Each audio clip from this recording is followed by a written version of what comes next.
FearScape Media Network, exploring the unknown, one podcast at a time.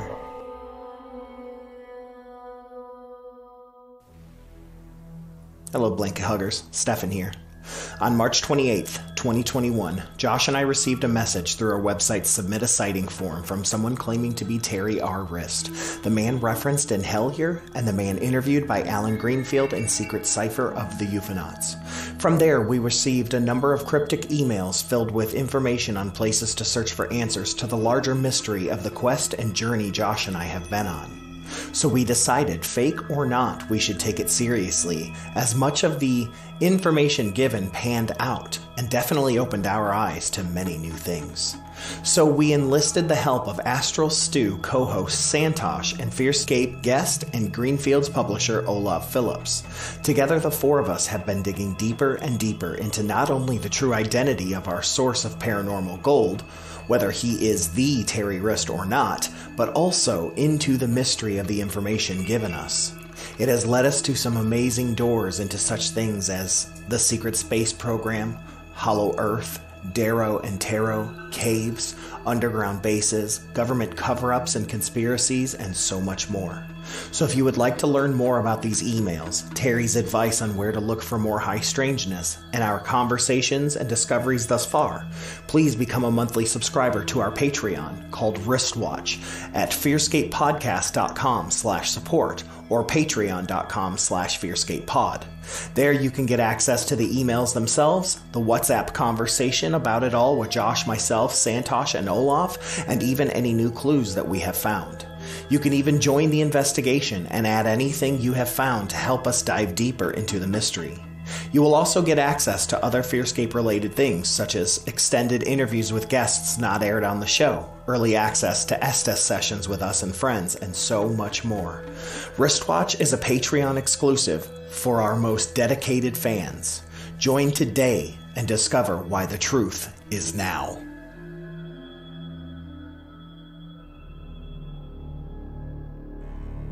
Thank you for tuning in to FearScape Paranormal Podcast. We are on a journey to understand and to discover the phenomena that seems to exist all around the globe. We invite you to join us on this journey into the unknown.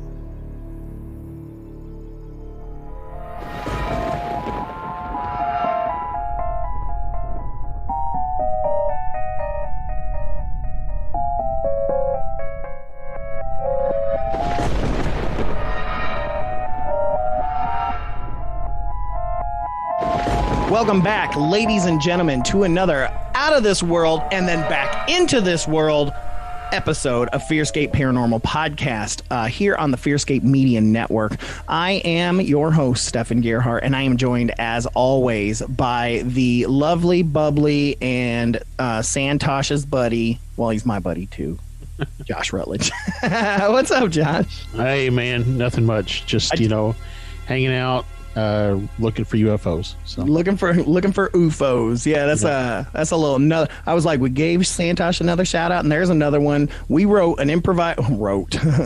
made up an improvised song back in the day, me and Santosh with our friend Mike, called UFOs. So it was good. It was all about UFOs. So there's a book that I'm listening to right now, written by tonight's topic character. He refers to the genome as the gnome. The gnome? Yeah. So he's like, we're currently underway trying to map the gnome. Okay, so is it the author that says it that way, right? Or is it the guy reading it? Yeah, it could be the guy reading it. It's the same guy. So I also have the Brainerd book about the center of the earth, and it's the same narrator that does that book too, and so yeah, it could be him. So because he mispronounces a bunch of things in the and like several times. I'm like, what goes into being a narrator for the books on Audible? Because I have several books where it'll read a chapter and then the very next chapter it'll repeat and it'll read the exact same chapter again. I was like, sometimes it's not together, man. And I'm just letting you know, Audible out there, Josh and I are both voiceover actors. We do book narrations. We're on Audible, so hire us so that we don't say gnomes, okay? Now I might call a garden gnome for shizzle and gizzle, but that's about it. But no, you halfway referenced it. We've got a very, very interesting show. We've had a number of weeks with fantastic guests. Good God, have we had some great guests. Yep. But we're taking a break from some guests, and we are moving to a topic, and we are going to be covering something I've been wanting to cover for a long time, which is the, I don't even know how to refer to him, I guess alien, Valiant Thor. Yeah, so the book refers to him as the finest leader from planet Venus. There you go. The planet Venus, the Venusian. There we go. The Venusian himself, Valiant Thor. If you are not familiar with Valiant Thor, put your seatbelt on, get ready for a ride, because at one point this was probably one of the most famous aliens on Earth, like that lots of people saw and talked to. Yeah. So, on and Earth. writes books. Right. On Earth. Back home, he's just your average everyday guy. Yeah, he's nobody. He's, your mild-mannered reporter back home. But on Earth... Yeah, he's Valiant Thor. Valiant Thor. Like, does he get to come up with that name? I don't know. Like, when he's on Venus, is his name, like, George? Yeah. But when he came to Earth, it's like, I am Valiant Thor. Yeah, well, it's got to be some sort of alliteration. So if it's George, it's going to be like George Gnome. you gotta have the alliteration there. But yeah, so we're gonna be talking about Valiant Thor. A very interesting topic to be talking about. Author, alien, indeed. But before we get to that, let's get into our topics, segments, and all that jazz. And the first one, of course, is Psychic Word of the Week. And now, the Psychic Word of the Week. All right, Psychic Word of the Week comes from the Encyclopedic Psychic Dictionary, coming from my girl, Junji Bletzer, PhD, rest in peace, Honey Bear. So I have moved to the page 559. 559. The phrase that I immediately see is shaped power. Shaped power. Okay. So let's see what this says. Coined in Czechoslovakia under Future Science, it is condensed energy that comes from within the boundaries of specific forms and positions of matter. Energy is magnified due to the special form of the container or arrangement of the objects. Okay. So that's not vague at all. So it's basically power jello. And I know that sounds silly, but that's essentially what it is. It's like you could put your magic or energy into a jar, and it could therefore take the shape of that jar. It would be molded by that. It would stay, or you could say it would be, you could put power into a room, and it's going to fill the entire room. So I've got some 1980s cake pans, if y'all remember. Your mom probably got, the G.I. Joe cake pan. Or the Star Wars ones. Yeah. So I'll get the Care Bear cake pan out, and I'll put my energy into the Care Bear cake pan. Oh yeah, Care Bear stare, dude. Care Bear stare all day long, dude. Hell yeah! And then you eat that. It's like you even get more of the energy. Right. So, but I don't know, that may be something, I think it's more akin to like I said, filling a room, right, with energy. I could see Reiki, like Santosh and I talk about filling a room sometimes with Reiki, so that when you walk in, you're just enveloped in it. So. Do you think that obviously being that it's in the encyclopedia for psychic terminology, it probably is. But do you think it is solely metaphysical in nature, or could like actual energy?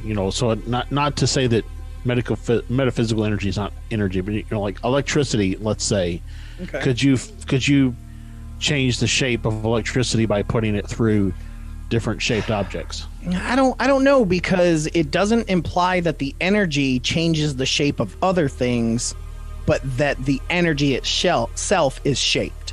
That's what I'm saying. So like, but I don't think.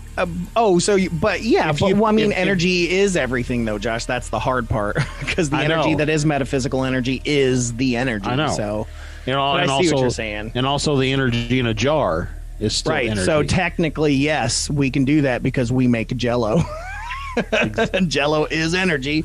So now I'm gonna go eat a pudding cup and and just live life with that metaphysical. Live life to the Jell-Oist. To the Jell-Oist. I don't know. It's a short paragraph, and Miss June G. Blitzer has passed away, so we'll never know. We'll never know. And I feel like if I Google shaped power, I'm going to land on a porn, and I don't want that. So I'm just not going to bother with it. Or something worse. So listeners, if you want to, if you got a VPN, which, you can get a VPN as one of our sponsors there.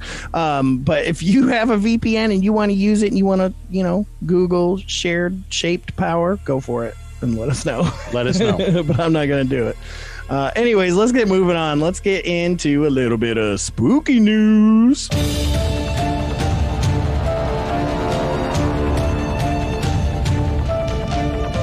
All right, so we're doing spooky news this week because this article popped up in my feed, in my email box, like all over the place. And so it talks, the headline, this comes from the Daily Record in the United Kingdom, and it says 3 Scots report UFO sightings in towns just 18 miles apart. The subheadline says eagle-eyed spotters in Tullibody and Cumbernauld, just 18 miles apart, reported sightings to the Mutual UFO Network database in the space of a month. So we've got 3 separate UFO sightings that have been reported, including one in Tullibody in the space of a month. These latest unexplained sightings have all been registered with MUFON, and I'm pretty sure it's Tullibody. Tullibody. Well, it's Tullibody. Tullibody was the location. I'm not doing that again. Was the location for a sighting of what is described as a triangular-shaped aircraft spotted on the evening of Friday, March 26th. A witness who reported the sighting had been walking their dog when they spotted an orange-colored light coming towards them from the southwesterly direction. The witness said, "My immediate thought was that there was a Chinese lantern, but it was moving too fast. Then I thought meteorite. It was bright orange and composed of 3 small triangles close together. I watched it until it disappeared into a bank of clouds. I moved on to think about it further when another one appeared from the same direction, same color, speed and form. It moved smoothly without noise, no vapor trail or no blinking lights. The second one is as if it was trying to catch up with the previous, put a spurt on, and gave off a little exhaust of the same color. The puff of the exhaust remained in the same place and left a little orange dot in the sky before it again disappeared into the cloud bank." Well, I said I wasn't going to do it, but I did it anyways. The eagle-eyed spotter also added, "I know that this can be explained away logically." And so you gotta warn me. I didn't know it was going to happen either. But that incident occurred at 8:30 on that night, reported to MUFON. They go on again talking about always thinking that they were Chinese lanterns, which, of course, we always were. It was like, is that a Chinese lantern, or is that train thing? Right. Is that Musk train? Yeah, the Musk. Which that's also like, don't Google Musk. Don't Google Musk train. That's a 70s porn if I've ever heard one. So coincidentally, mustache, right? So coincidentally, there was another mysterious sighting in the skies just 3 days earlier, 18 miles away in Cumbernauld. Someone spotted the sighting in the town on Tuesday, March 23rd, shortly after 9 p.m., and also reported it to MUFON. On this occasion, the witness was able to capture video footage of the incident. In the video, a white flickering light can be seen in the skies. The video footage lasts for more than 3 minutes. However, the spotter claimed that it remained there for more than 2 hours. And then the third sighting occurred also in Cumberland. This witness claims to have spotted an object that was moving from the north to the east and then changed direction back north before disappearing. Additionally, 2 small objects flashed above it. This incident occurred shortly before 9:30 on Wednesday, April 21st, and was reported to MUFON that same day. There's also video footage that was captured of this incident, and a white light can be seen flashing in the sky and appears to be coming out of some type of craft. However, it is not clearly identifiable from the video, and Stirlingshire has become a UFO sighting hotspot since then, with numerous reporting sightings even in the recent years. So, and it just goes on to talk a little bit about that area and the different UFO sightings throughout the years. So very, very cool. Within a month, we have a small little flop. It'd be a flap, wouldn't it? A flop. Oh, okay. That didn't belong. Here's the Scottish stretched out flop, area there. Flop. I can do that all day. So, but very, very interesting. Very cool. I love when you're getting multiple, and it looks like they all saw triangular-shaped aircraft, of course, which is the new saucer, in my opinion. Yeah. So, we went from Oreos to Doritos, and we're progressing. Oh man, yep. They had a Cool Ranch Doritos too, man. These are those the tortilla chips that are made out of black corn. Yeah. Oh man, I like the blue corn ones. Those are so good. So good. Anyways, now you got me wanting corn chips. So not a sponsor, generic corn chips. But anyways, is that a brand? Generic corn chips? It is. It's just yeah. Okay, stop me. Okay. We're gonna go move on to our final segment here, which is the UAP sighting of the week.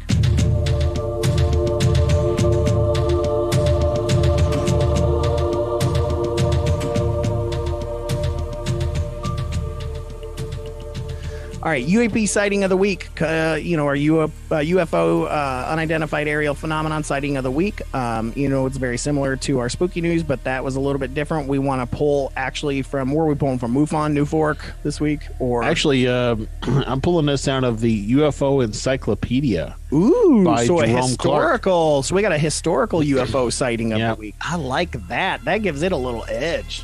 So this is Jerome Clark wrote this series. It is actually 2 books. This is the second edition, which we've talked about with a number of our guests. I mean, the third edition is crazy expensive, and there's no way I could ever buy it right now and hide the purchase. So, but so, all right. So I did kind of what you all what you do with the psychic encyclopedia, and I just kind of bibliomancied into page 174, which is the start of C, and the first one that grabbed my attention was actually called the Cash Landrum sighting, but it's 4 pages long. So instead, I'm going to read the Carter sighting. All right. As they stood outside waiting for a Lions Club meeting to start, Governor Jimmy Carter and 10 residents of Leary, Georgia, noticed an unusual bright light at about 30 degrees elevation in the western sky. Carter was to recall it appeared slightly smaller than the apparent size of the moon. It came close, moved away, came close, and then moved away, he reported. He estimated it to be maybe 300 to 1,000 yards away. It moved to a distance, then disappeared. The sighting took place on January 6, 1969, between approximately 7:15 and 7:30 p.m. Except for this sketchily rendered last detail, the object sounds very much like Venus, frequently mistaken for a UFO, in part because of an optical illusion which causes stationary astronomical bodies to appear to move back and forth.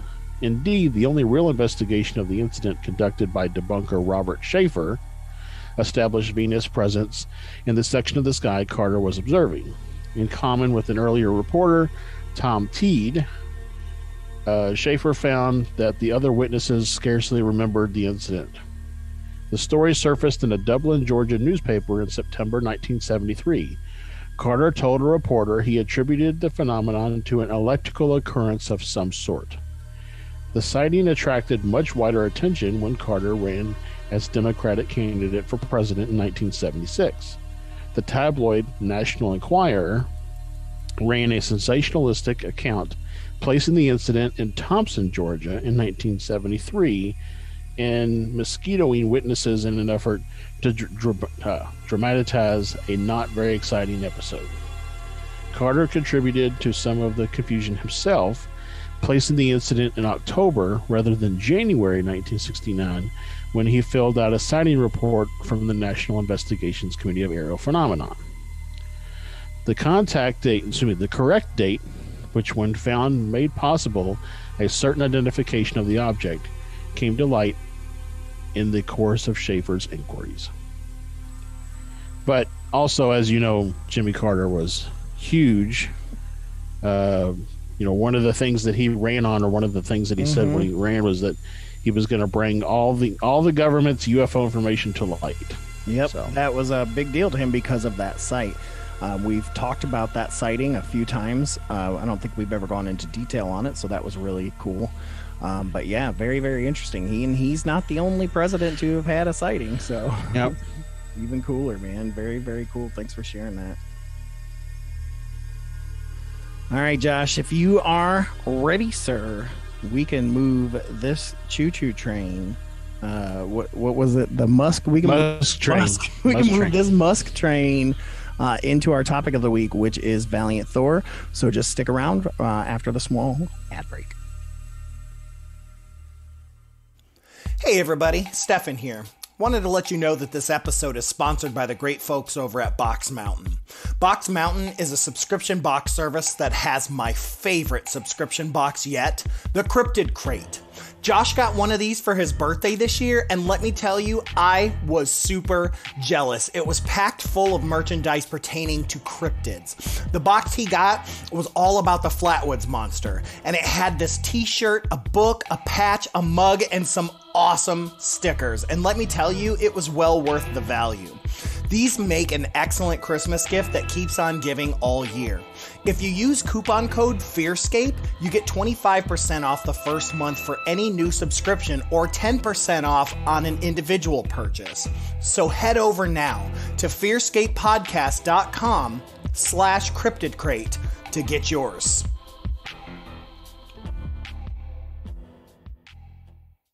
Ghosts in the Attic, Spies in the Basement is a paranormal true crime podcast. If you enjoy tales of horror, lore, and the unexplained, murders, mystery, and so much more, tune into our bi-weekly podcast. With us, your hosts, Anna Timperley and Lindsay Behe, through the FearScape Media Podcast Network. Available on Apple, Stitcher, Spotify, and wherever else you may listen to your podcasts.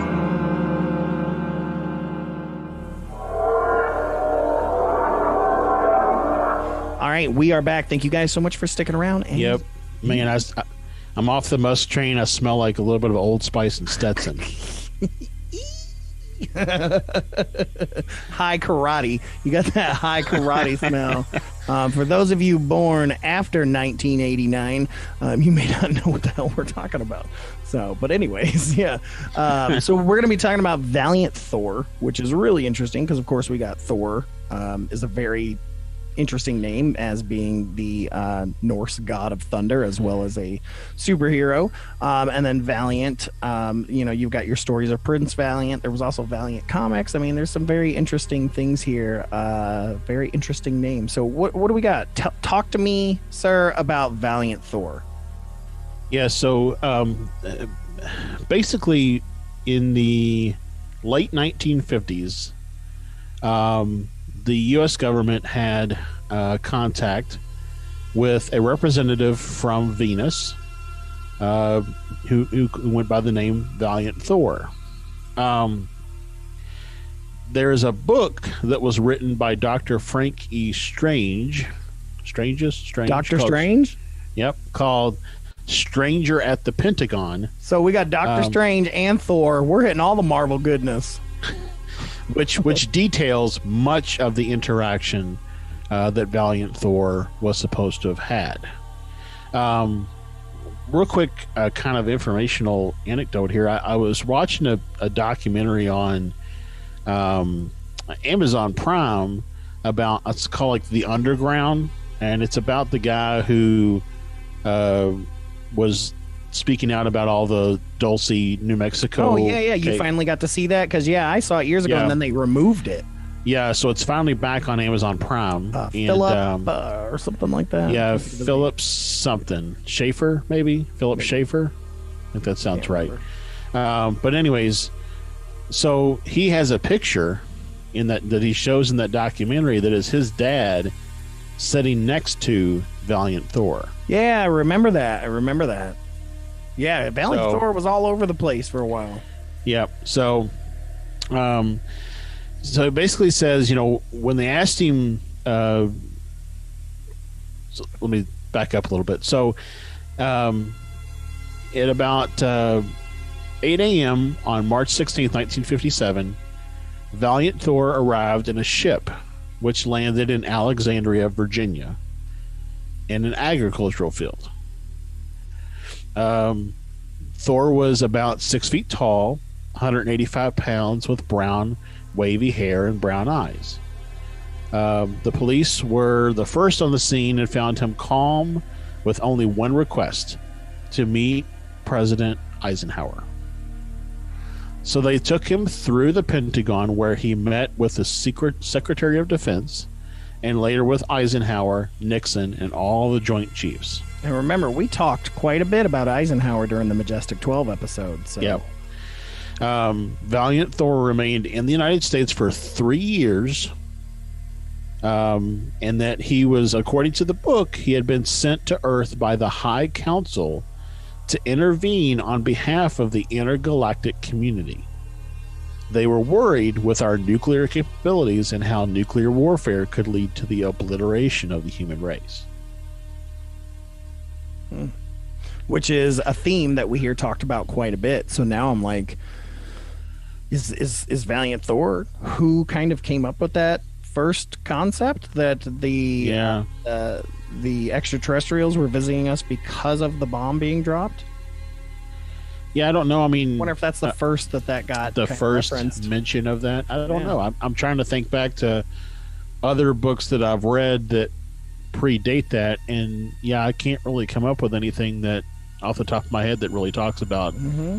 I mean, I want to say Ray Palmer may have mentioned something about interest in our atomic weapons or something like that, or they called them atomics, I think, at the time. It's interesting. I forgot to tell you this too. This is just a sidebar. I purchased a book here recently about Ray Palmer, the Man from Mars. Ray Palmer's amazing pulp journey, and it's just basically about his life and stuff like that. So I wonder if there will be some info on that in here. Be interesting. Maybe I get to reading that. So much of what I have here in the form of research actually comes from the book Stranger at the Pentagon by Dr. Frankie Stranges, written in 1967.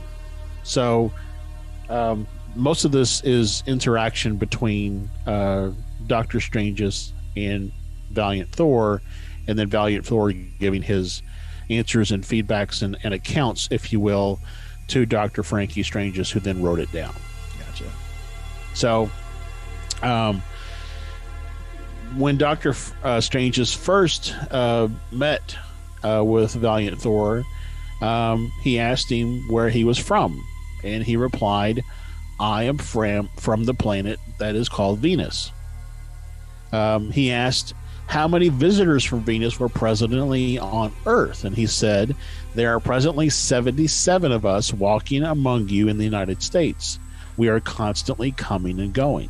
Now, what year was this again? I apologize. So he landed in 57. The book was written in 67. Okay. He stayed here for 3 years. Right. So I was just curious as to where it lined up with Woody's, Derenberger's trip to Venus, and then also, what's his name? Buck Owen, I think, is that his name? Yeah. So it's also went to Venus. So it's before the Derenberger. Right. Because Derenberger was 66. I think Buck Owens was early 60s too. So this was, but Indrid Cold was from Lanulos, which is Right. not Venus. He just took them to Venus. Yep. But anyways, so the first meeting occurred, like I said, on March 16th, 1957, and said one of the finest leaders of the planet Venus, operating under the direction of the Central Control, who had been chosen to make contact as well as direct the project, landed his craft and was met by 2 police officers, weapons drawn. A thought transference quickly convinced them that he meant no harm, and he was ushered into the back seat of their patrol car. After crossing over into D.C., they were met by the Secretary of Defense along with 6 of his staff members. Soon police from every conceivable district and agency had joined in, all trying to claim the right to escort him to President Dwight D. Eisenhower. I just want to take a pause here and just note that this is the hypnotic or thought transference that is mentioned there, to say I mean no harm. The amount of cooperation that is implied in just this one paragraph makes me think that it was more than just I mean no harm, right? It was more like a, Jedi mind trick type situation. You'll take me to your leader type situation, Right. Because here's these 2 officers that this craft has landed. They got their guns drawn, and they hear in their minds, I mean no harm, and like, oh sure, get in the back seat, we'll take you to meet our president. Come on. And then every police precinct along the way is like, oh, we got to go. I just imagine they're all like running in the streets trying to get to help escort Valiant Thor, and what he must have projected with his mind in order to get that level of cooperation. Right. And just wanted to recant here real quick. Not Buck Owens. Buck Owens is the dude from Hee Haw. I meant Buck Nelson, the author of My Trip to Mars, the Moon, and Venus. So that's who I meant. Not Buck Owens. Okay. But I'm trying to look here real quick. 1956 is when his book was written. So just curious. I'm not trying to say there's correlation. I'm just saying it's Venus was a hot ticket around that decade. Well, I can't remember. There was even a guy. I can't remember when it was. It was like early 1930s, I want to say, who had all these like drawings and stuff of supposedly things he could see through his telescope of Venus. Mm-hmm. And they showed like all these crazy artistic designs all over the place, and naked people walking around everywhere and all this kind of stuff. And yet and then of course some years later we sent probes to take pictures and found out it's a barren wasteland, but on the surface. So, but yeah, it's like that's always been the naked ladies thing, because Venus was the goddess of love and sexuality and stuff. So funny that that's what you're seeing. Okay. So it goes on to say here that through his own version of the power of positive thinking, he was able to dismiss them all and soon pass through the security posts, followed by an Air Force captain. Does this story, did this influence George Lucas and the idea of that, Jedi can just... I don't know. We've come across a lot of stuff that happened in the 40s, 50s, and 60s, and we're always like, did George Lucas kind of like, is that where he got it? Because he was into pulp, and different stuff that, which is where a lot of these stories lived, even though, it's the same thing with like the National Enquirer. We always think it's all just made up stories, but no, they were legit looking for as much info as they could. Like they were trying to put out, they just didn't question it. Like that was the big thing. But I mean, this book was written in 1967. Star Wars came out in what, 1977? Yeah, 1977. So, I mean, that's 10 years that he could have read this book and adapted what it says here to fit within. Anyways, if anybody we're listening to happens to know George Lucas, ask him the question: did he get his influence from him? And I have the same birthday. Does that count? So it says here that his presence in the area had thrown everyone into a dilemma. the introduction he held from the High Council worried them because, though not written in any earthly language, their minds were given power to properly translate and inscribe the message. A fictitious name is given here of Captain Gould. Asked him to remain, and after downing 2 plain bourbons, muttered, "My God, why couldn't have this happened on my day off?" That's so dumb. That's so dumb. Close-minded. Suddenly, the door opened, and 6 armed guards led Valiant Thor to what appeared to be an elevator. It went rapidly to the bottommost level. Maximum security was in place. After transferring to an underground train, they sped towards the White House. Now, we know that there is a train that runs between the Pentagon and the White House. Mm-hmm. So, 6 officials, 6 armed guards, and 3 Secret Service men, 663, escorted him into the office of President Eisenhower.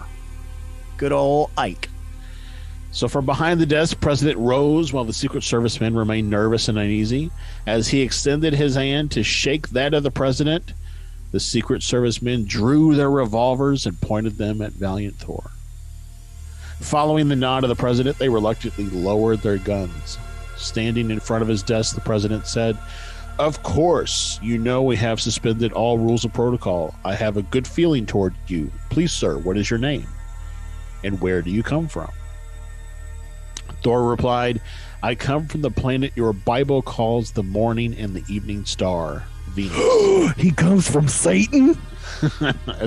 That's exactly what I thought when I read that. No wonder all these people think that UFOs and aliens are just demons. Right. Thanks, Valiant Thor. "Can you prove this?" the president asked. "What do you constitute as proof?" Thor replied. He quickly recorded, "I don't know." "Will you come with me to my ship?" Eisenhower replied with, "My friend, I cannot come and go as I please. There are others to be considered. There are committees to be consulted and security measures to be adhered to. Please spend some time here with us. Let's gather. Let's be better acquainted, learn more about one another, and perhaps soon, real soon, we shall see." Bill Clinton would have done it. He'd been like, "Y'all doing you got the Venusians? Venusians? I'm there. I'm there. Hey, get that new box of cigars over there. We're going to Venus." All right. So at that very moment, another gentleman rushed into the room. It turned out to be Vice President Richard Nixon. Tricky Dick. He appeared to Thor to be very sharp, quick-witted, with fixed eyes and an amazing aptitude towards speed and proficiency. "My name is Thor," he said as the vice president thrust his hand in hesitation. Without hesitation, "You have certainly caused a stir from an out-of-towner." The vice president smiled as he continued, "Of course, we are not totally convinced of anything just yet, but suffice it to say, we are checking and double-checking everything you can do." After assuring them that this planet had been under close scrutiny for hundreds of years before the 1945 bomb blast, and with his special letter still in a slightly quivering hand of the president, he was requested to follow the Secret Service back the way they had come to the Pentagon and into a beautiful furnished apartment where he could spend the next 3 years. So they put him up in Watergate, and he was ready to go. So now, is there, and this may be jumping the gun, but it's like, is there any proof that this happened? Is this documented? So there are pictures that exist that presumably show Nixon, and they show Nixon and a man, and that man is being identified as Valiant Thor. Okay. And the man in the pictures, I mean, most of them are color pictures, but I mean, they're color pictures from, Yeah, so they were colorized. Right. So I mean, the man fits the description of, tall and brown hair and brown eyes, but, I don't know, other than like the books that he's, written and things like that. I mean, I don't know if there's anything that exists, like an audio recording of him or pictures of his craft. I don't think that exists. And, well, it's like, I think he, I think he existed. I mean, like, even IMDb like has him listed on here in an Ancient Alien episode. It says listed as Self in the Mysterious 9 episode. So it's like they look at him enough to even say that that's a real person.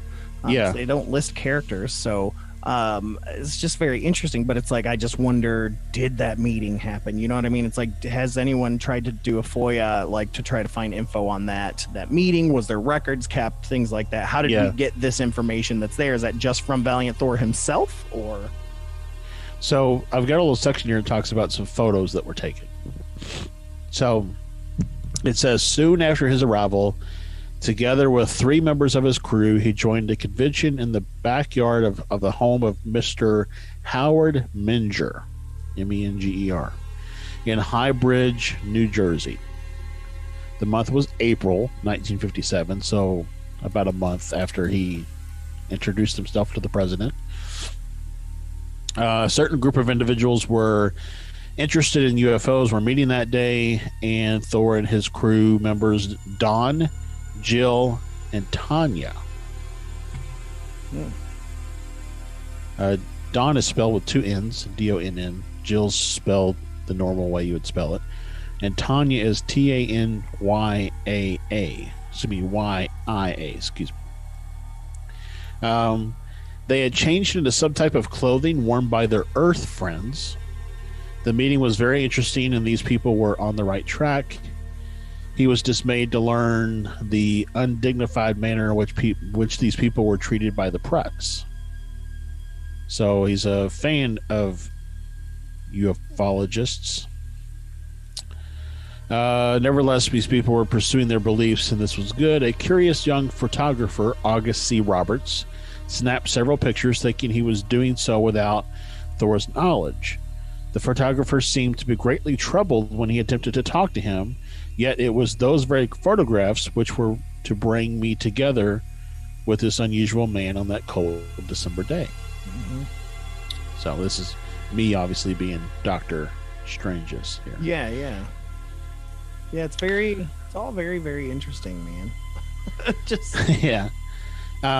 So holding the message from the High Council in his hand, the president stated that Thor's offer to help the human family would upset the economy of the United States and could plunge her into the abyss of chaos.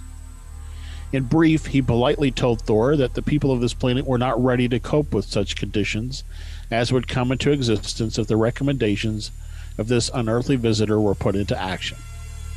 So again, here's another case of, I'm not going to do what is probably in the best interest of everybody in the long run, because the American people aren't ready to hear it. Right, standard move, But again, it's like there's got to be some documentation somewhere, because it's like, we said that the UFO would landed and cops were there, so they had to have written a report. Those are the things that I'm interested in researching and tracking down are things like that, because it's very, very interesting. Yeah. I'm looking at these pictures here that showcase what is supposed to be Valiant Thor. It's all very it says here that he refused to advise the U.S. government regarding a bomb in the sky, which is now known as the Star Wars system. Oh, interesting for sure. So that would have been 40 years later, 50, 30, something. But I mean, they started building the Death Star long before. That was a long time ago in a galaxy far, far away. Yeah. So apparently he also had a miracle garment. It says that in his apartment, he was able to maintain communications with his ship and was kept informed of the growing world tensions. His uniform underwent rigid tests at that time. by today's standards, they would now be obsolete. They attempted to penetrate the material with a diamond drill bit, but it snapped under pressure. Acid rolled off the uniform and burned a hole in the floor. Choo! They fired a high-velocity rifle at the uniform, but it failed to pierce it. The report to the president read, physical appearance, soft silver, gold, lustrous fabric. Unknown weight is 6 ounces. Total, including boots, was a close fitting like a tunic, no cuffs, pockets, buttons, zippers, clips, or hooks. RXT2 tests, indestructible. Again, it's like, did we use some of this stuff? Like, is that where something like, like not Kevlar, but whatever they're looking at, that's supposed to be better than Kevlar, things like that, makes you wonder. So, and it would be so hard to but if there was a report to the president for the testing of this, uniform, that report should exist somewhere for a FOIA. But the problem with a FOIA is that you have to provide exact dates or close to the same dates of when the document was produced. Mm-hmm. And I don't know that this goes into, when they actually tested his, uniform. So I guess now I'm going to have to get the actual book and read the entire book, but maybe it's in there somewhere. But yeah, so they had one more test to try, and they fired a laser at his suit, and a bright-eyed colonel is what it says here. Started to just have a conversation, and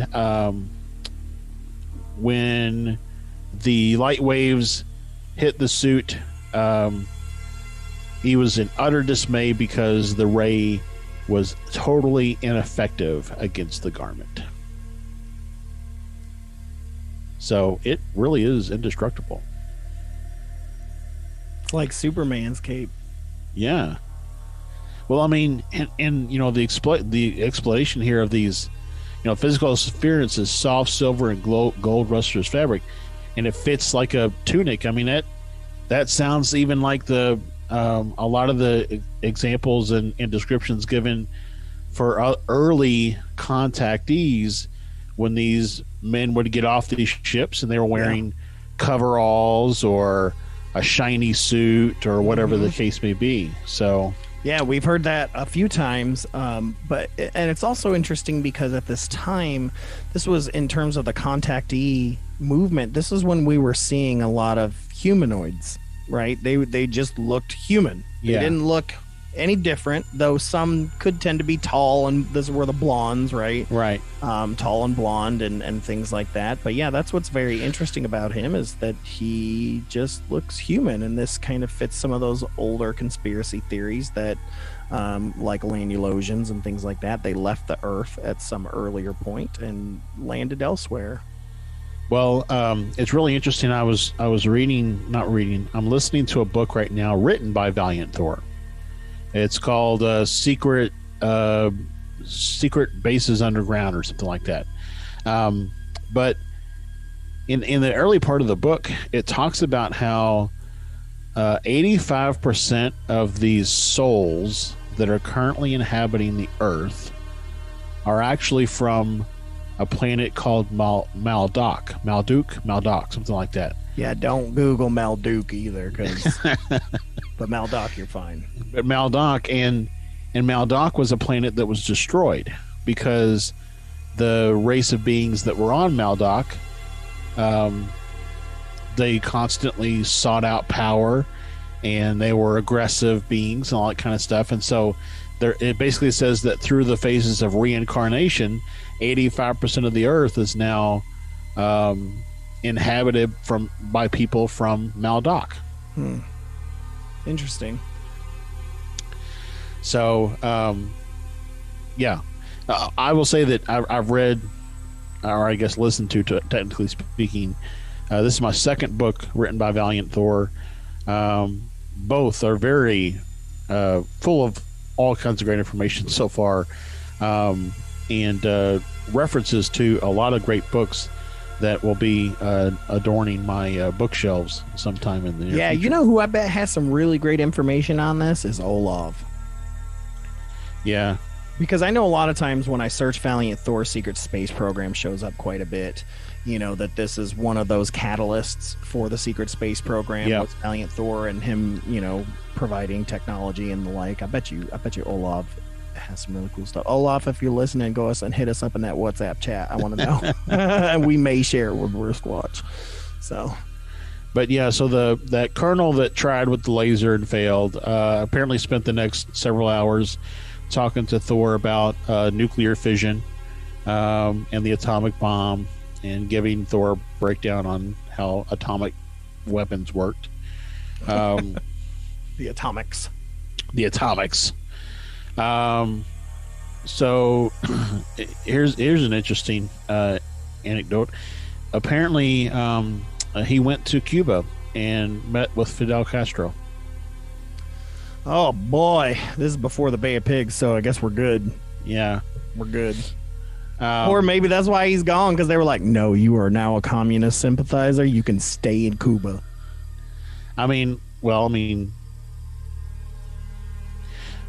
During with all that stuff going on, it does make you wonder if maybe they kicked him out because of maybe what he was trying to tell them to do, like to demilitarize and all of that kind of stuff. Right, because you're like, why did he just come to America? Did he go to Russia? I mean, maybe Cuba was that passport to it.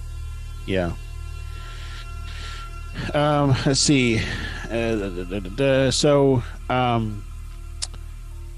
it says that Thor worked with a person named Nancy Warren. She was one of the only few since his arrival at the Pentagon in whom he was able to discern an honest and open heart, and who loved Almighty God, her country, and her fellow man. Amen. So,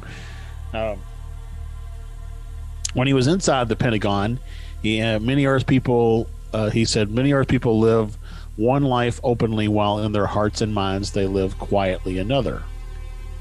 Double-mindedness seemed to be a way of life in the Pentagon building that served as a busy nerve center for our nation. Still happens. Yep. Thor once remarked to me that he had never witnessed in one central location such concentrated confusion. Boy, he should go now. Like, what has been like the last couple decades, man. Shoo. Was that the Pentagon or is that the Senate? I don't know. All of it. All of it. So apparently this Dr. Frank Strange's guy is also a pastor. And so there is actually quite a bit in here about God and Jesus and well, and that was a big theme again. Like, was this these early contactees, again, Indra Gold, big old Christian, like they worshiped the Christian God, which never made sense because Jesus came onto Earth way after they supposedly left, but whatever. I can't think of his name, Svenborg, that we talked about, the guy that floated around to all the different planets and stuff in the 1800s and stuff like that.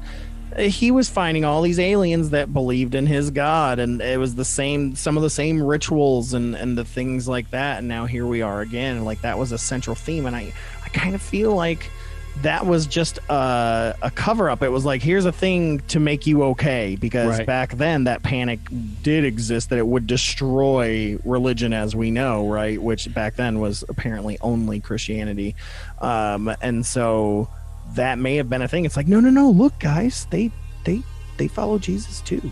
Like, it's cool, it's fine. Well, there's a little section in here that this Dr. Strange's guy wrote. It says, He told me that his purpose is coming was to help mankind return to the Lord. He spoke in positive terms, always with a smile on his face. He said that man was further away from God than ever before, but there was still a good chance if man looks in the right place. He told me he had been here nearly 3 years and would depart in just a few months. Claiming that he would not use force to speak with men and authority in America, he was happy to consult with them at their invitation. He further stated that thus far, only men in Washington knew of his existence in the Pentagon. So he goes on to say, and a few leaders had availed themselves of his advice during the past 3 years. He felt there was still so much to do, yet his time of departure was getting near. He told me that Jesus Christ would not force men to be saved from their mistakes, even though he had already made a way for mankind to be redeemed through his shed blood. When I asked him where he was from, he replied, "I am from the planet that is called Venus." I asked him how many visitors from Venus presently. He said 77 are walking amongst you and constantly coming and going. During the next 30 minutes, he told me about the things about myself that I did not know. I didn't know I had blonde hair. He said later he was able to verify them with his parents and grandparents. He gave me, so that kind of information. Okay, that makes a little more sense. I take my joke back. Yeah. He gave me information regarding the gravitational pull of Venus in comparison to Earth. I was informed that the abdominal muscles hold flesh firm against the mild gravitational pull, which is 3/20 less than that of Earth. He gave me information which would be revealed to others over a period of years. He said the only thing that he said that troubled me was his use of the expression, "when the time is right," in response to my question as to whether or not I would see him again. He also apparently had no fingerprints. Okay. So, yeah, there's that. So he goes on to say that we discussed the merits of Jesus Christ, how he gave his life freely so that men could enjoy the benefits of eternal life. I questioned him about the Bible on Venus, and he assured me that a personal, unbroken fellowship with the author did not necessitate the printing of a book. He found it amusing that many theologians attempt to discredit both Jesus Christ and the Bible. The very God many have said is dead continues to lavish them with all these good things. Perhaps they will, in time, permit the spark of divine light to again illuminate their troubled hearts. In answer to my question of what he thought of Jesus Christ, he said, "I know that Jesus is the Alpha and Omega of yours and everyone else's faith." Man, it troubles me. Well, once we get into the just theological aspects of it, that's where I just get hesitant. I don't know. Well, and there's a theory that I read somewhere, and I can't remember where, but that Jesus was a Venusian. Yeah, I've heard that as well. And so, and I've also heard that that Jesus is a title, like Dread Pirate Roberts. Like Dread Pirate Roberts. Okay. Yep. And so like Terry Wrist. And so there were several Jesuses sent around the cosmos, all in an effort to enlighten people and heighten their consciousness, so to speak, sure, in an effort to elevate the people of that planet. Right. So, if I break this down, this line here, I know that Jesus is the Alpha and Omega of yours and everyone else's faith. But that just, to me, says that Jesus is whatever Alpha and Omega, beginning and end, I guess, of the faith. Right. But I don't know. There's a lot of theory, that Jesus was simply just another Buddha. That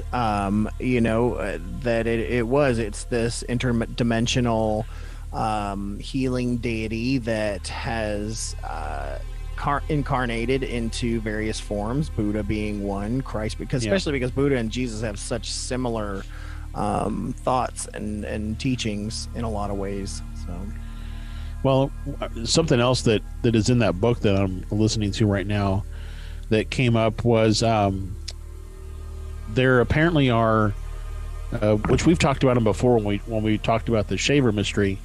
These I can't remember what they're called now.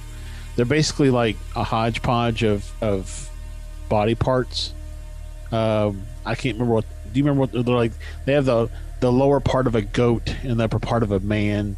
It's like the chimera. Called something specific. Chimera? No, it's called something else. But anyways, now it's going to bug me. I want to say synthetics, but I don't think that's right. But that they basically are constructed, and then they serve as a vessel for beings from the astral plane to inhabit. And when they're in those vessels, then they can walk around and interact in the physical realm. And so it made me think, and I'm probably going to offend some of our listeners here, but the fact that Jesus really didn't do anything until he was 30 years old, yeah, I've always questioned if he just lived a normal life as a man and then he was inhabited by something else. Yeah, I've seen that before as well, because the childhood stories, even the ones that made the cut for the Bible, still seem out of place, much like they did in the Gospel of Thomas that didn't make it and things like that. Like it just seems so weird all of a sudden, he's teaching people at the synagogue and things like that. It seems out of place. It doesn't fit with the rest of the adult narrative. Yeah. And so, yeah, I'm with you on that. And I was thinking again, I was like, was it synthezoid? Is that what you're thinking? No, but that, I don't know. I'll have to go back and read. but so the other thing that I always thought about is was he a practitioner of Reiki? There's a lot of theory there, because a lot of healers that are like that New Age kind of era where Christ is just another deity to call upon and things like that. There's a lot of Christian themed Reiki, because they do believe that that's kind of possibly what Christ was using, was a more, because like we said, we know that Asui gave us the symbols that he said, but he said that there were thousands of them when he discovered Reiki, that they had already existed, they were out there. And so maybe someone like Christ or Buddha that was able to perform these miracles had access to these other symbols. Who knows? For sure. So moving off of these theologic so then they got into a conversation around life on other planets, and Thor's reply was, there is life on many other planets of which people of Earth know nothing. There are more solar systems for which man is not given credit. There are many beings that have never transgressed the perfect laws. Man does not possess the right to condemn the whole of God's creation, because he himself has broken the perfect laws of God through disobedience. A lot of other God stuff here. So Dr. Strange has asked, Thor is a god, right? Yeah. Asked him what he would do if the military prevented him from leaving on the appointed day. He simply said, Frank, do you remember one day after Jesus arose from the dead, he had gone in search of several of his followers? They closed themselves in a locked room, and suddenly they saw Jesus standing in the very midst of them. He then smiled and looked at me as if to imply, need I say more? So I guess he can do whatever he wants, is what he was trying to say. Yeah, pretty much. So he says he turned to leave the room, and he simply said to me, please keep your faith and leave the same way that you came in. Continue to seek first the kingdom of God and his righteousness, and all other things will in time be added to you and yours. Basically, he said, don't let the door hit you where the Lord split you. Basically what he said. Yeah. So, going on to say, the guy who wrote it, Frank, I began to wonder who would believe me if I ever told of the strange encounter with a man from another planet. I first considered not repeating this extraordinary story, but the more I thought about it, the more I prayed about it, the more I felt that it would bring a great blessing to those who would hear and read it. I mean, just all that already makes me surprised there's not like a, well, there may be. We'll have to ask Nathan. I'm sure he knows, but a cult. Yeah. You know, of not worshiping Valiant Thor, much like Svenborg. It wasn't worshiping Svenborg. It was still worshiping Christ. It was just through his techniques and his ways. I'm surprised there's not like a Valiant Thor church following. Well, in if I put on my salesman hat, right? Boop, there it is. And I my salesman hat. By the way, it's the old style visor with the green, the green visor. Oh, yeah, like they used in old poker games and stuff. Yeah, that's my salesman hat. So, I would say that this particular tale might have netted this individual quite a few additional what's the congregationalist? Is that the word? Sure. Because he could say, see, here's a conversation that I have with somebody who doesn't live on this planet, but yet still worships the Almighty God. So interesting, yeah. And it's crazy the amount of books that Valiant Thor has out there. You're like, is it the same Valiant Thor, or did other people just be like, well, there's no proof that this guy actually existed. I guess I could be Valiant Thor. But I see a number of them, especially dealing with Vril. Vril is something that pops up in our conversations quite a bit as well, and there's a number of books written by Valiant Thor about using the power of Vril. So, yeah, I mean, I just for a long time I thought Valiant Thor was a channel. I thought Bashar type thing. Yeah. No. Well, I mean, I had never heard of it. The very first time I ever heard of it was from that extraterrestrial podcast. Is when I first heard of Valiant Thor. So I guess I knew right away that it was a man that was supposedly existed. So on March 16th, he left. He departed. It says he dematerialized and departed from this phase of his earthly mission. His next stops was the outskirts of Alexandria, Virginia, where his ship and crew awaited his arrival, hidden by a wooded area. It was no problem for him to reassemble the atoms of his body inside his ship, so he was beamed away, basically. As his craft slowly rose, a number of people stopped and pointed excitedly in his direction. Others stood motionless, transfixed by the sight which they beheld. He felt such a tremendous feeling of love for all of them. There was no panic in them, just curiosity and a strong desire to know more. Then, as the Air Force jets were scrambled, with the force field now in full use, the plane darted past the ship, unable to see them now. Interesting there. So they basically phased out of our visible light. Yeah. Which is what have we seen? Yep. Even ground radar lost them on their equipment. Confusion once again reigned. On the way back to Victor 1, he meditated on his home planet. The low, heavy, colorful clouds, the even temperatures, the perfectly diffused sunlight that made shadows almost non-existent, the lushness of the rich green grass surrounding his home. He was informed of several Earth people with whom he would maintain contact for a long time into the future. It's almost as if this dude was like an ambassador, So then I look at things like Woody going to Venus and Buck Nelson going to Venus and things like that. It's like, you'd think he'd be the guy they'd meet. Yeah. Well, and that's what I've always said. It was Ingrid, an ambassador. Right.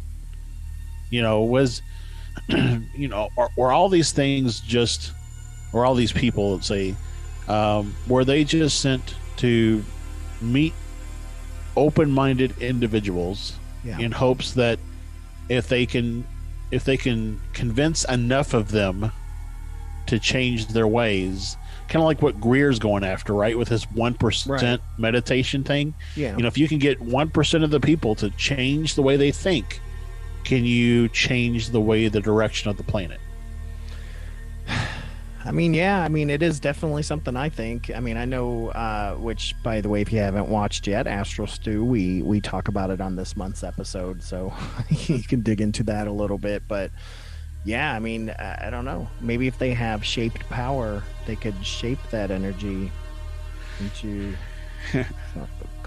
Worst callback ever. I was trying to shape that power into a container. That didn't work. I don't know. But yeah, it's interesting. It's like, so the more and more I dig into Valiant Thor, the more and more I feel dissuaded against him being here, which is interesting because when I first learned about Valiant Thor, I was like, this dude was here. Yeah.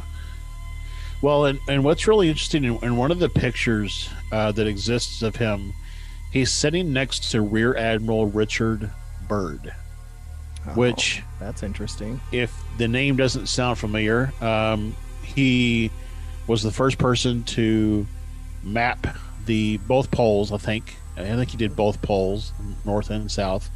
And he also... he's also one of the big proponents for Hollow Earth because he claimed to have found an entry point into the Earth. Yep, where he saw many UFOs going in and out of. Yep. And that there was this travel system that was able to go from the North to South Pole quickly. Yep. So, basically, in the end, he was sent back to Earth to live amongst the people, to work in, in Earth. It just says to labor in Earth enterprises. Yeah, like publishing. We got it. To help those who encounter possible threat or danger while striving for world peace, to give them advice and guidance, to entrust with superior knowledge those who have proven themselves, to divulge the essence of their mission to the collective national leaders of Earth, only when the time is right. I don't know. Maybe it's now, because I'm already thinking, I'm like, has anyone researched the publishers of his books to find out what info do they have on said Valiant Thor? Like, there's an avenue that I wonder if anyone's dug into yet. Olav, have you? What are you talking about? I'm going to get off we get it done here. I'm going to go look it up. So that's why I said the time is right, because we're about to look into it. That's exactly my whole point. It's like, hey, Valiant Thor, man, come on. I would love to meet you and talk to you, and you are always welcome on our show. Yep. But, so that's other than, like you said, he has written quite a few books.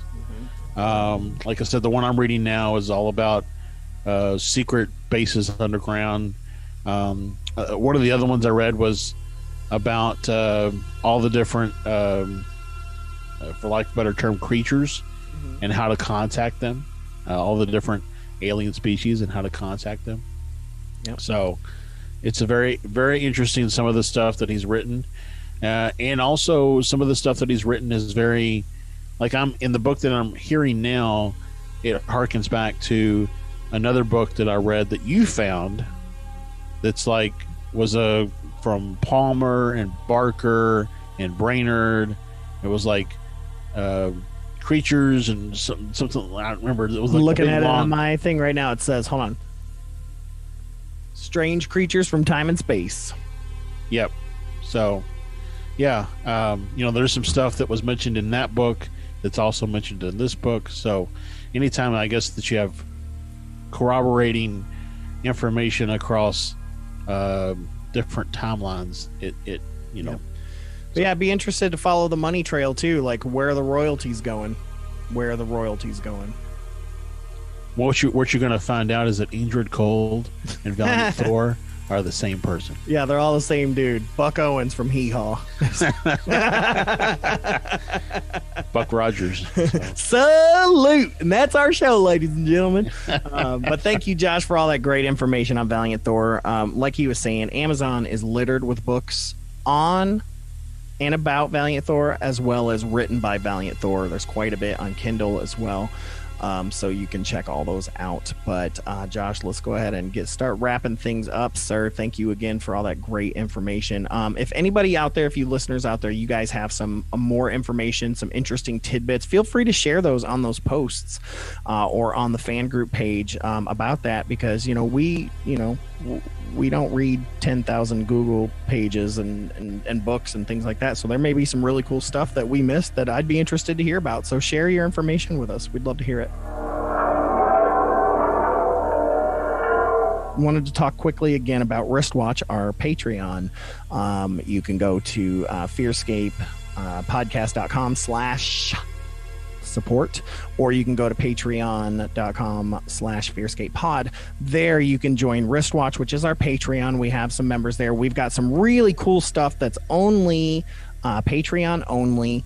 We are digging into the mystery of Terry Wrist in these very interesting emails, as well as all the avenues that it's taken us on. And it's me, you, Olav, and Santosh. We've been digging into it, and we've been in contact with Alan Greenfield and another one of Olav's friends, some of our other friends, Penny Royal. I mean, there's just different things. All of the stuff is seemingly starting to come together, and we're continuing on sharing our mystery and our journey with you guys. That is a Patreon only, as well as other FearScape related things. It's not just for Wristwatch. It's just a fun name to go through that mystery. But yeah, it's like we've got the extended Tyler Strand interviews going to be dropping there soon. So we recorded a whole nother 30 minutes with Tyler Strand that never made the air. We're going to be airing that. You can only get access to that via Patreon. So again, make sure to go to fearscapepodcast.com/support. That's the easiest way to go. And of course, all that money that is made through those monthly installments, those help us just create a better show, travel, and all of that jazz. Much like I said last time, we've got the birthday fundraiser going on. We're trying to put together this incredible pilot TV show with Santosh, Josh, and myself. You can find that on the FearScape media and FearScape podcast Facebook pages. There should be a link there. It's a Facebook fundraiser there. We're trying to raise some money for that. So if you want to donate that way instead of becoming a monthly supporter, you can do it that way. There's all kinds of great ways that you can support us, or hell, just hit us up at PayPal. You know what I mean? fearscapepodcast@gmail.com. But I'm done off my money box. But I just wanted to mention that because Wristwatch, some really cool things have been happening as usual, and we want to share that stuff with you. Of course, make sure you're checking out our YouTube page to check out Astral Stew. Really crazy episode this month talking about Beans, Mothman, and Dr. Stephen Greer. So you don't want to miss that. It's such a pleasure for us to be able to record with Santosh every month for such a fun YouTube show. But we're going to get out of here. But before we do, Josh, I wanted to get into a listener story. We haven't had one in a few weeks, but we've got one here that I wanted to go over. Give me a second here. Here it is. This comes from a woman named Brenda from Texas, and she actually sent us in a listener story about the black-eyed children. So, we did an episode on that ages ago, but there are still new black-eyed children sightings all the time. It's one of our hottest episodes because it's it's crazy how people seeing this. But this is Brenda's story. When I was living in Plainview, Texas, I had 2 encounters with black-eyed children. One was standing along the side of the road alone in the middle of a freak snowstorm. I pulled up beside him and rolled the window down, and I talked to him. He looked at me and had the most disturbing eyes. They were solid black. He asked me if I could take him to the trailer park I lived in, and I told him no. And I left as quickly as I could. Then my second encounter was at the mobile home I was living in. I was leaving to head to work not shortly after, and this kid, about 4 to 6 years of age, just started tapping on my window. It asked me if I was his mommy. No, I told him to go away. I'm busy. Wrong mistake, buddy, because that night I got caught in a severe blizzard, and guess who shows up again? But that little boy, and tells me that if you're not my mommy, you're gonna die. Sure enough, I look up and there's a semi coming straight for me. These kids, I'm telling you, they have extremely soulless eyes. And whatever you do, do not encourage them or allow them to join you in your home or travels. It's extremely dangerous. But when they warn you, you keep your eyes open. Wow. Keep your black eyes open, I guess. It's frightening, yeah. It's like because you don't want to let them in because there's danger there, but you don't want to not let them in either because then there's danger there. So it's just, man. And also, it's, they're kids. I mean, it's hard to turn a blind eye to kids. Especially in a snowstorm. It's like, good on her for, I'm saying this as someone who's a big believer in black-eyed children. I'm not saying leave children on the side of the road, y'all. But I'm just saying, good on you for knowing what you were seeing and getting out of there, because you may not have gotten out of the way of that semi. If you had taken that extra moment to let that kid in that car, that could have been all the time that was needed for that semi to slam into you. Yeah. Well, and I mean, what are the people that do let them in the car? I know. Do we have stories? I mean, is that where some of these unsolved murders take, that we have no answers disappearances for? Yeah, I don't know. We need to ask the girls from Ghosts in the Attic, Bodies in the Basement. Let's see, because I'm sure they'll end up touching on the black-eyed children at some point, because I want to know, is there any true crime stuff that correlates with possible black-eyed children? That's what I want to know. So Anna and Lindsay, if you're listening, let me know. I want to be on that episode. That's all I'm saying. But speaking of which, of course, you can send your listener stories to us at FearScape podcast at gmail.com, or just anywhere that you can find us. Send those stories to us. You can send audio or you can send text. And make sure you're checking out fearscapemedia.com, where all of our host of other podcasts exist. Such great podcasts out there. Like I said, Ghosts in the Attic, Bodies in the Basement, one of our newest and best podcasts. It's absolutely phenomenal if you like true crime and the paranormal. Yep. And we have a new app. Woo, it is fancy schmancy. Let me tell you guys, we had a test beta app that we had out before. We didn't like it, but we were testing it. That's what we were doing. But this new one is crispy. Well, and I have it installed on my phone. Obviously, why would I not have my own app installed? Mm-hmm, me too. And the other day, I don't remember which one it was, but one of the pods on the network dropped a new episode, and I got a notification on my phone. Me too. Yeah, that's where I listen to all the the network podcasts. That's where I listen to them all straight off the app. So if you want to know, what's going on the network, download the app. It's available in the Play Store right now. It'll be coming for Apple soon, and we're it's not like we're working on getting it to Apple. It's just taking time to get onto Apple, as it usually does, but it'll be there soon. And go to Google Play. It's free download. Have some fun. Listen to everybody's podcast, and there's links to support us. There's links to go to our Redbubble store to get any products or things like that. But we love you guys. But we're gonna quit hammering today. We're gonna get out of here. We got a lot of stuff to Google that we ain't supposed to be Googling, so we're gonna be checking that out. But thank you guys so much for tuning in. We love you guys so much. We're gonna get out of here. Again, thank you for listening to FearScape Paranormal Podcast here on the FearScape Media Network. This has been Stefan, and hey, keep your eyes on the skies. This has been Josh. The truth is now. And remember, folks, hold those blankets extra tight, because things tend to get spooky when you're listening to FearScape. Good night, everybody. Good night. We hope you have enjoyed this guidepost on the road of high strangeness with us. And we thank you, as always, for listening and joining our caravan to the weird and unknown. Please consider supporting us as we continue our journey to find the answers we all seek. FearScapePodcast.com/support.